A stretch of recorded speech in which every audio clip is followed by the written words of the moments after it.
Otra vez en el infierno.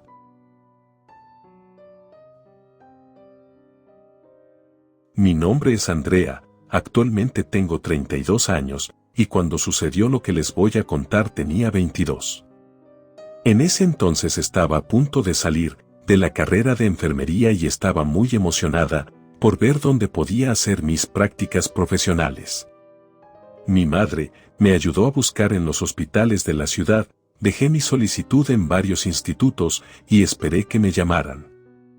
La verdad había sido una buena estudiante, llevaba el mejor promedio de mi clase y además tenía varios cursos en esa área, había trabajado y amaba mi profesión, así que fue fácil que me llamaran. Después de unos días, me contactaron de varios hospitales y farmacias de la ciudad.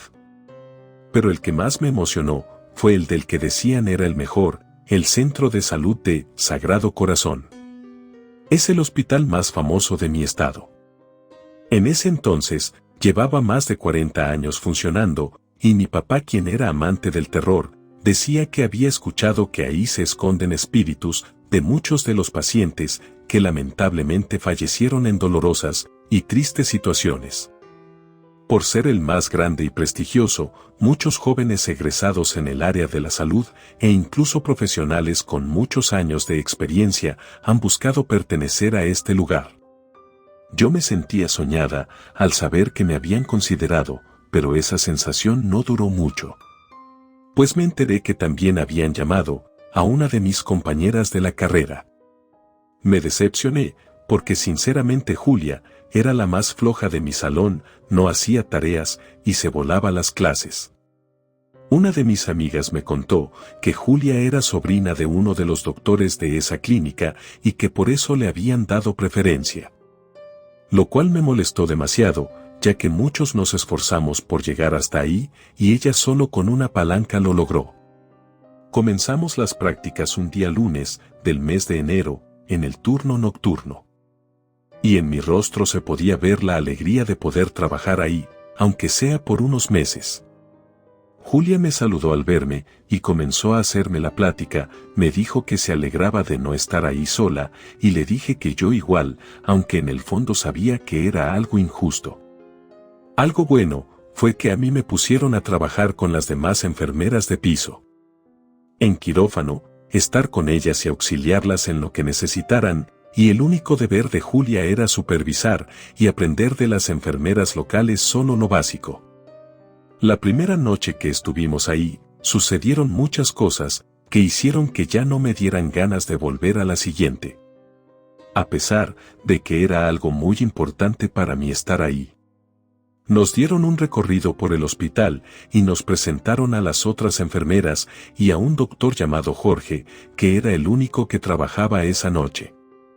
Fuimos a checar a los pacientes, después tomamos café y platicamos un rato con algunas enfermeras, quienes nos dijeron que les gustaba mucho trabajar ahí, pero que a veces les daba miedo, pues sucedían cosas muy raras. Esto pareció no importarle mucho a Julia, pero a mí sí, porque a mi padre le gustaban mucho ese tipo de historias y justamente me había contado varias sobre ese hospital un par de noches antes. Les pedí que me contaran más, y Lupita, una de las enfermeras, relató que hace algunos años estaba a cargo de 2 pacientes en medicina interna, una señora mayor y un joven, que había sufrido un accidente.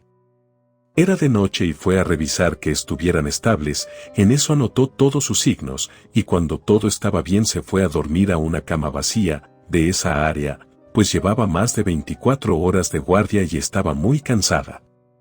En eso estaba profundamente dormida, cuando un olor asqueroso la despertó, era un olor que casi la hacía vomitar. Tapó su nariz con la mano, y cuando se reincorporó vio una sombra en la ventana, que daba hacia afuera, era la sombra de un hombre muy alto, vestido de traje y un sombrero, muy grande, quien estaba entrando al cuarto del joven accidentado. La enfermera pensó que quizá era un familiar, o el doctor, que había ido a dar una visita nocturna, pero quiso cerciorarse y salió hacia allá. Cuando llegó al cuarto de aquel chico, todo estaba mal. El paciente estaba teniendo convulsiones y era como si le hubieran arrancado el respirador. Enseguida llamó a las demás enfermeras e hicieron todo lo posible para salvarlo, pero fue inútil. El joven murió, luego de unos minutos. Ella cuenta que preguntó a los guardias quién había entrado en esa hora, pero ellos dijeron que nadie, pues ni siquiera tenían permitido dejar pasar visitas por la noche. Pero la enfermera estaba segura de haber visto esa sombra y pidió ver las cámaras. No querían dejar que las viera, por políticas de seguridad, pero después de insistir y contar lo que había pasado, se las mostraron y se dio cuenta que era cierto que nadie había entrado al cuarto del joven esa noche. Dice que estaba segura de que esa enorme figura era la muerte, quien había ido por la vida de aquel joven. Cuando terminó su relato, me quedé helada, pues era algo bastante aterrador, y pedí en mi interior que nunca me pasará nada así.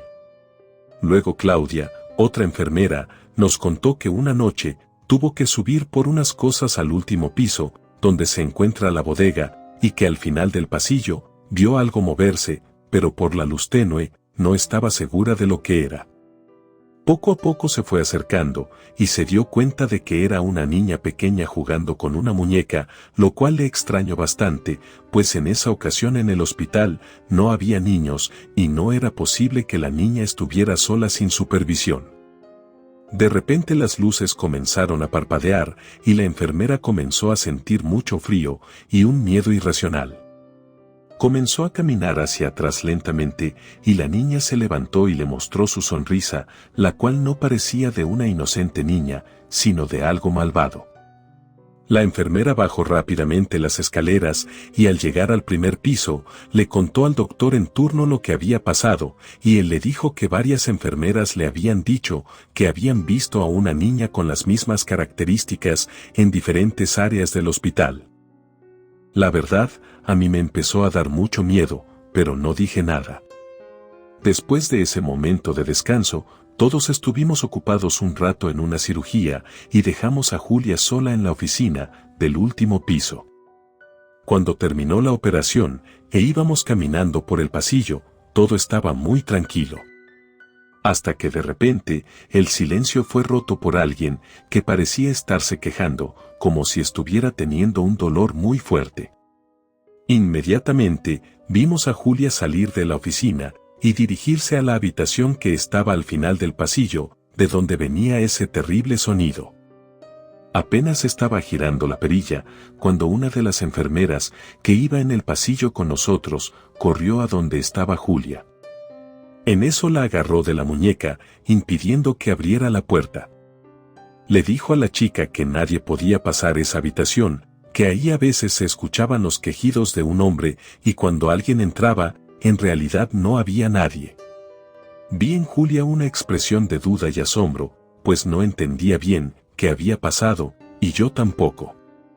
Nos miramos mutuamente con confusión, y las demás enfermeras asintieron con la cabeza. Después siguieron caminando hacia la bodega, para guardar las cosas, pero yo me acerqué a Julia y le dije que eso había sido muy raro, y ella me dijo que sí, que llevaba rato escuchando cosas extrañas, mientras revisaba unos papeles en la oficina. Me contó que había escuchado pasos yendo hacia donde ella estaba, y que también alguien había dicho su nombre varias veces, como si la llamaran. Recordé que mi padre me había dicho que cuando eso pasa, no debemos contestar a ese llamado, ya que son demonios, y si les contestas, les das la invitación a entrar en este mundo. Mientras me contaba, volvimos a escuchar esos sonidos, eran desgarradores, como si alguien se estuviera muriendo en vida. Y enseguida, una voz gutural provino del mismo cuarto, y después los gritos de dolor de lo que parecían millones de personas, como si del mismo infierno se tratara. En eso Julia y yo nos vimos con asombro y miedo. Le dije que debíamos ver el historial de esa habitación para saber quién había sido el último paciente, ya que parecía que ese cuarto llevaba sin ser usado mucho tiempo. Ella sintió con un gesto de complicidad, y sigilosamente fuimos a la oficina, donde estaban los expedientes. Julia entró a buscar, y yo me quedé afuera vigilando, que nadie nos viera. No podía creer que en mi primer día de trabajo, estuviera viviendo algo así.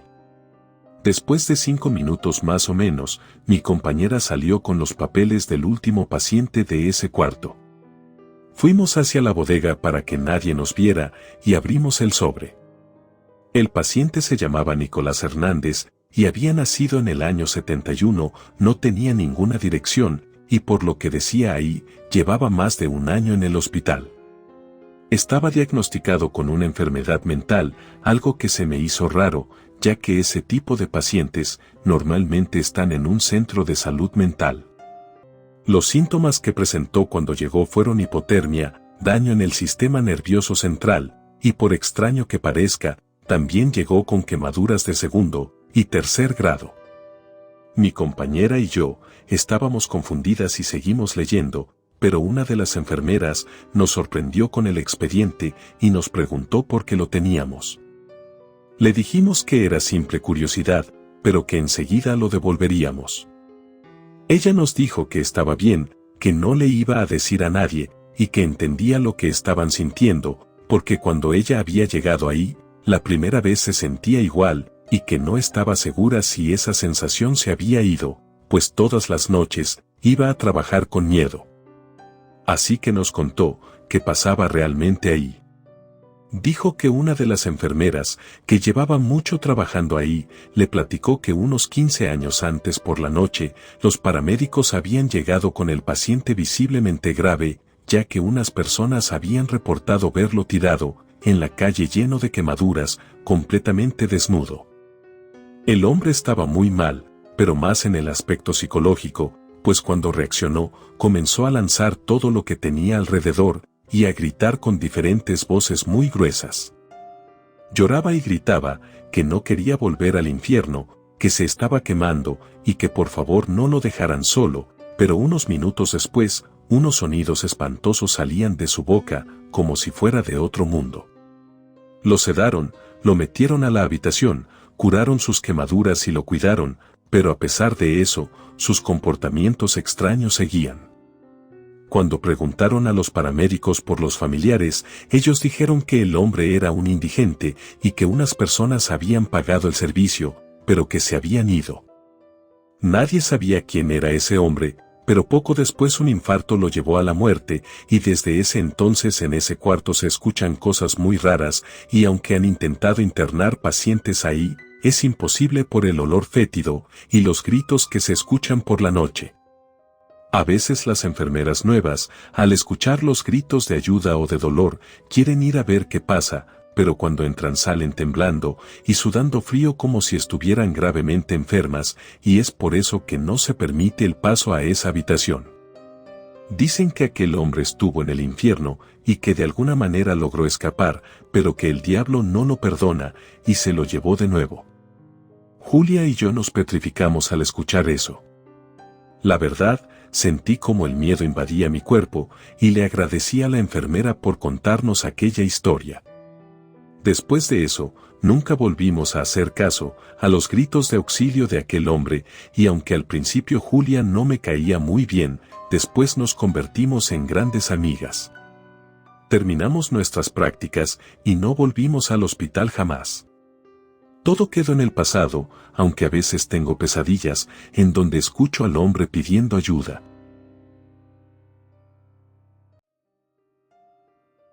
Relato escrito y adaptado por Liz Rayón.